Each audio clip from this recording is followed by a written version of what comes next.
Pakistan being that fulcrum and creating that problem for India is actually our focus. Because in a move that's raising significant concerns for India, you've got Bangladesh that has now invited Pakistan's army, and there's a tie-up. They're going to be training each other's soldiers, essentially Pakistan training the Bangladeshi soldiers. And this development, it marks a historic re-entry of the Pakistan army into Bangladesh almost about 53 years after the 1971 war. That's right. After 1971, it seems like a new Bangladesh has taken shape on the 8th of August this year.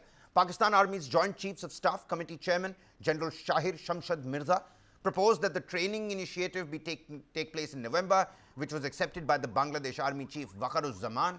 Training will now commence in February 2025 at Momin Shahi Cantonment and expand to all comrades and commands of the Bangladesh Army over time. That's what the reports are telling us at this point in time. Air Vice Marshal Srivastav back with us on the broadcast. Air Vice Marshal, this is the other fold of this development.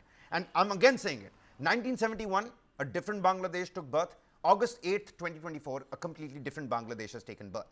Now, after Pakistan's attack on TTP in Afghanistan, look at this major military alliance. This is certainly another problem for India, isn't it? You're right, Kabir, but I don't think even if they combine forces, there's any kind of military threat to India in that sense.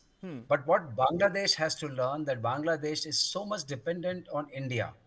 You know, I remember when we were in training institute, Bangladeshi officers were trained along with us. So they all have a different kind of, empathy, sympathy for the connect between the two, countries' citizens is so enormous that this current regime, which is trying to change the texture and tenor of the whole thing, will not succeed. I'm not sure they can succeed. And this is another death knell for Bangladesh, which was, growing prosperous, which was growing peaceful, which are growing into stature in the global community. I think the current Aspect, dispensation sir. What has to about the learn. terrorism aspect? We've seen it time and again. I mean, the chicken neck is going to be used for terrorism purposes. I mean, we're looking at Bangladesh ordering 40,000 rounds of ammunition, purchasing 2,000 tank rounds, and 40 tons of RDX as well.